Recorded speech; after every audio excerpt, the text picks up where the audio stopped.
How's everybody doing tonight?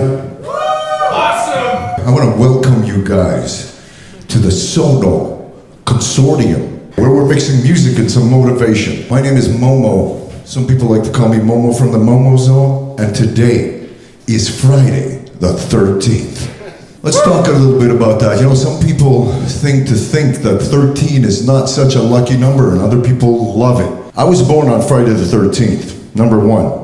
Number two, today is my 31st anniversary of being with the love of my life, which is the opposite of 13. On May 13th, so that's 31 years with that girl right over there, ladies and gentlemen. Bullshit! I'm telling you. Bullshit! That girl is turning 50 and she looks fucking woo!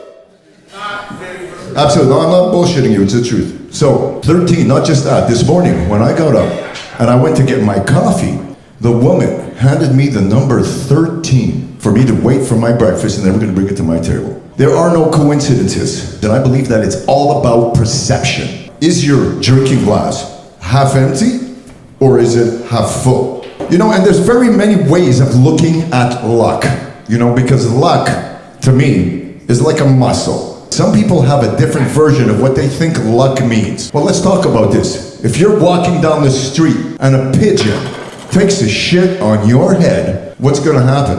You're gonna get money.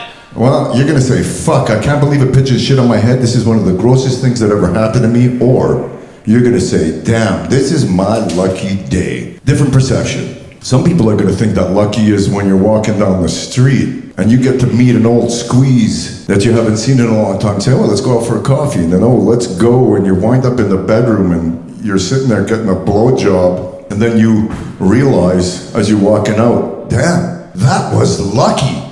I was not expecting to get that blowjob. Let me tell you something. That has nothing to do with luck. That just happens to be coincidence. Luck is like a muscle. And luck, when you work on it, can really, really take you there. You have to have an empty head in order for you to be able to say, even begin to find what the word luck actually means. I'm gonna tell you a few stories of where I realized that luck was with me. And you guys have probably had similar things happen to you, but these are the kind of things that make you realize that luck is not really by chance, that you can control your luck. You can basically tell your luck what to do for you and when for it to do it for you for. It all depends how much you invest into it, because luck, like a bank account, will give you back residuals and you will be able to control your luck and make things happen. So imagine this, 31 years with the same woman who happens to be very, very spiritual, and for years she told me, oh, you gotta pray to the angels. Oh, speak to your Lord mentor above and tell him what you want and you'll get it. And I just kept saying, come on, Krila, enough of this fucking shit. I'm a realist. And then there was this day that came. I don't like paying my bills late. This was about 25 years ago. And we really needed to pay this bill. One of the particular, many bills, but one of these particular bills was $500 that I had to have by the next day. Well, I actually did what she said on a Friday night. I closed my eyes and I said, dude, please, if you can hear me, my girlfriend told me to talk to you. I don't really believe in this shit, but I'm gonna try and I'm gonna do it honestly. Can you please give me $500 so I pay my bill in the morning, because I really do not like to be late when it comes to paying my bills. Well, you're not gonna believe this, but on Saturday morning at 11 o'clock, there is a knock on my door. I get up to go answer it, and it's this known kind of actor guy that basically says, hey, how are you, Momo? He says, look, I was in the neighborhood and I went to the casino last night. I got a gala to go to, and seeing that you and Krila are so good at telling people how to dress and stuff, do you think you can take me out and style me? And then he reaches into his pocket and he hands me $500. So now I have a surprised look on my face and I'm trying to contain myself. And then I gotta tell you, I close the door and all of a sudden I run over to Krila and I said, man, girl, you're not gonna fucking believe this shit. Somebody just gave me $500 and I did your thing where I asked for it the night before and it came the next day. So now you might think, is this coincidence? These things are not coincidence when you've practiced them enough and your mind is clear and empty enough that you can monophonically think. When you think monophonically, and you go in there and you really focus on what you want, you have no disturbance, no sub-noise, no other voice pulling back at you from over here or from underneath or something squeezing on your private parts telling you, no, it's not the time. Well, this is when luck starts to happen.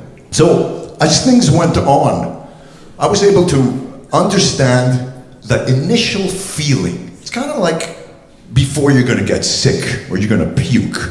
You know, oh, I'm getting these tingling feelings here. Uh-oh, something's starting to come up. Fuck, I think I'm gonna get sick. I'm starting to sweat. You know the symptoms. Same thing for luck. When you can smell the luck, you can fucking control that shit. Let me give you the next story that happened when I started realizing that this was gonna happen. And this is the one thing that really changed my life because it's fucking impossible to be able to do something like this. I'm in Toronto, and my best friend at the time was an architect, and this is a partner of mine. And him and I had gone to LA. We bought a ring together, and it was a Green Lantern ring, an official Green Lantern ring, one of my favorite superheroes. It was signed by the artist. There was only 50 of these things made in the world, and we were happy, and we bought them. And we weren't sure we were gonna buy them because they cost like $600 each US at the time, and we're saying, oh fuck, are we really gonna spend this money on these stupid Green Lantern rings? And we did. But it gave us power. And we felt like, fuck yeah, we're more bonded now. Well, one day, I lose this fucking ring. And I start getting all nervous saying, oh shit, if my partner sees that I lost this ring, he's gonna be fucking pissed. And I didn't tell him. And then I started realizing, wait a minute, oh my God, we're not getting along so well anymore. Almost like as if the ring was bonding us and he felt something was wrong. Well, one day went by, 2 days went by, 3 days went by with no ring. And I was all over the place in Toronto, so it could have been anywhere. On that 4th day, I actually said to myself, okay, I'm gonna find this fucking ring. I go outside, I close my eyes, and I say, lead me to it.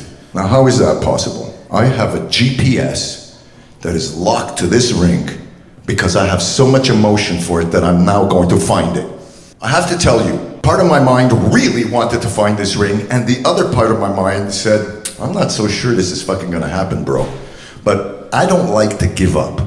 So I kept looking. I decided to walk down these streets where I assure you that I have never gone. Well, guess what happens? As I'm about to give up, I walk down this overpass, and I'm about to give up right there, and then the sun goes clink, and I look down on the ground, and I see just a little teeny tiny piece of what appears to be metal buried into the asphalt, into the concrete. It doesn't look like a ring because it looks like a little stone. I reach into my pocket, pull up my keys, and something tells me to go down there and try and dig this thing out. Ladies and gentlemen, as I dug, out comes my fucking ring. It had been run over by a truck. It had been knocked down this street I had never walked on. And it was buried into the asphalt, and I found it. The second that happened, I dropped to my knees, and I said, oh my Lord, there is a God.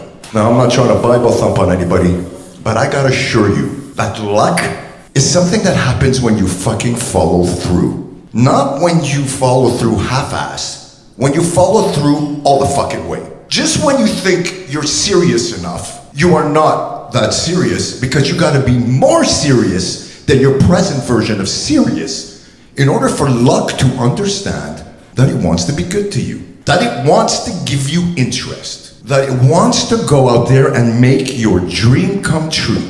And what is your dream anyways? Oh, most people's dreams are a bunch of dreams that are sewed together, and it becomes one big confusing little carpet that you guys have weaved together that you call life. And it is not until you realize that your carpet is fucked and dirty that you need to vacuum it or change it, and this equals to your path of your life that will be connected together by the amount of times you executed your fucking luck. Luck is not coincidence. Luck is like a muscle. And if you work it out and you clean your house inside that brain, almost anything that you wish for will become luck. Because luck doesn't play second fiddle well. It doesn't want to warm up for you. It wants to be the star of your fucking show. And let me tell you, that's how luck works. It is something that you can control and throw like a fucking baseball and actually have it come back to you, and it's gonna scream, home motherfucking run. Thank you guys. I wish you a fucking awesome evening.